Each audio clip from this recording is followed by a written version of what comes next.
네, 장사가 좀 된다 싶으면은 건물주가 세입자를 쫓아내고 직접 운영을 하는 건물주 전행에 제동을 거는 대법원 판결이 나왔습니다. 이호영 변호사의 뉴스와 법입니다. 변호사님, 일단 사건 내용을 좀 볼까요? 네, 그 커피 전문점을 운영하던 임차인이 네. 이제 본인과의 그 임대차 계약을 거절하고 네. 이제 직접 그 커피 전문점을 네. 운영을 한 건물주를 상대로 이제 자신이 권리금을 받을 네. 그러한 어떤 기회를 이제 건물주가 방해를 했다.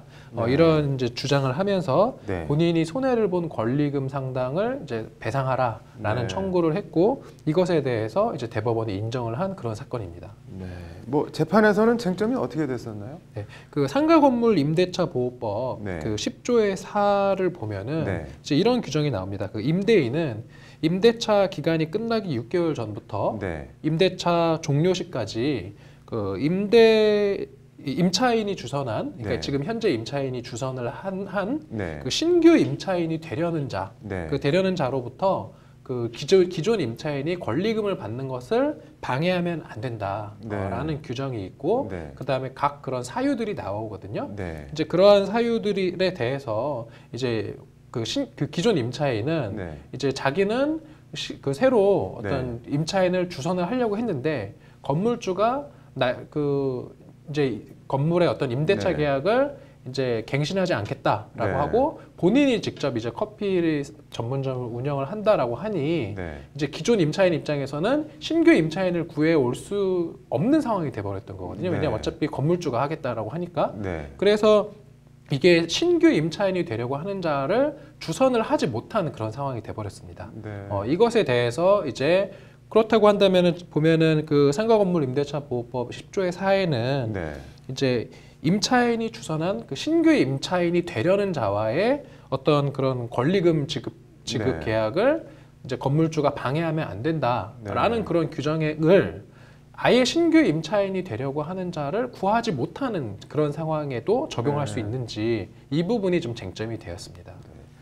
그러니까 결과적으로 새 임차인을 데려오지 않았으니까 방해행위 자체가 성립을 안 했다. 뭐 그런 내용인가 보네요. 네, 맞습니다. 그래서 실제로 지금 네. 말씀하신 것처럼 네. 1, 2심에서는 네. 어차피 지금 임차인이 신규 임차인을 데리고 왔었어야 되는데 네. 안 데리고 왔지 않냐. 네. 그러니까 건물주가 네. 어떤 신규 임차인과 기존 임차인 사이에 네. 그런 권리금 회수 기회를 방해했다고 보기는 어렵다. 네. 이렇게 해서 1, 2심은 원고의 청구를 기각을 했었는데요. 네. 대법원은 아니다. 왜냐하면은 건물주가 네. 기존 임차인에 대해서 어차피 내가 이 건물에서 사업을 할 거다라고 이미 네. 통지를 한 이상 네. 기존 임차인 입장에서는 신규 임차인을 주선을 할 수가 없는 상황이 되어버렸기 때문에 네. 이런 경우는 이것은 권리금 계약을 방해한 것으로 봐야 된다. 네. 그래서 굳이 이제 뭐 조항을 따지자면은 네. 그 상가건물 임대차 보호법 10조의 4에 네. 1항 4호에 보면 어떻게 나오냐면 그 밖에 정당한 사유 없이 네. 임대인이 임차인이 주선한 신규 임차인이 되려는 자와 임대차 계약 체결을 거절하는 행위. 그러니까 정당한 사유 없이 이제 체결을 거절하는 네. 행위 여기에 해당된다라고 조금 대법원이 적극적으로 네. 이 상가건물 임대차 보호법을 해석을 한 것으로 볼 수 있을 것 같습니다. 이게 뭐 어떻게 보면 쉽고 어떻게 보면 좀 약간 복잡한 것 같은데 이 판결 취지를 좀 쉽게 설명해 주면 어떤 내용인가요, 이게? 그러니까 결국은 네. 이제 권리금이라는 것은 사실 임차인들 사이에 주고받는 네. 어떤 그런 것이고 엄밀히 말해서 건물주는 상관이 없는 거거든요. 네. 기존 임차인이 신규 임차인한테 권리금을 받는 것인데 네. 이것에 대해서 건물주는 사실은 무관하고 뭐 임차인이 자기가 권리금을 회수하지 못했다라고 네. 할 때 상당 부분 건물주한테 네가 책임져라. 네. 이제 이렇게 이야기하는 경우가 많은데 원칙적으로 대법원은 권리금은 이제 새로운 임차인으로부터 받을 수 있는 것일 뿐이고 네. 보증금과는 달리 임대인에게 청구할 수는 없는 것이다라는 것은 대법원의 기존에 확립된 판례는 맞습니다. 네. 다만 지금 이 사건 같은 경우는 네.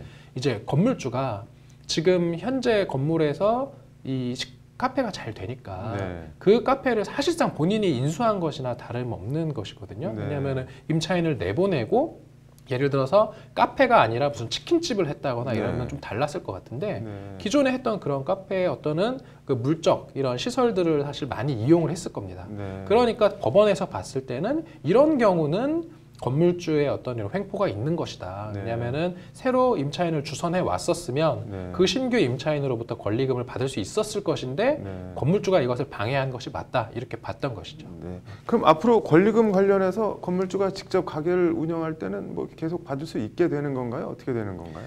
그래서 이제 만약에 이러한 판례에 따른 네. 어떤 하급심 판례들이 계속 나올 수 있기 때문에 네. 앞으로 건물주가 이제 네. 임차인이 어떠한 그 본인 건물에서 특정 사업을 운영하고 있을 때 네. 그 특정 사업을 그대로 건물주가 하게 되는 경우에는 네. 이 임차인이 현재 하고 있는 사업의 권리금을 어떤 배상을 할 각오를 네. 하고 네. 그렇게 좀 진행을 해야 될 것이 아닌가 이렇게 볼 수 있을 것 같습니다. 그동안 그냥 건물주가 세입자들을 권리금을 안 주고 이렇게 쫓아내도 됐다는 게 저는 더 신기하네요. 앞으로 좀 달라질 것 같네요. 오늘 잘 들었습니다.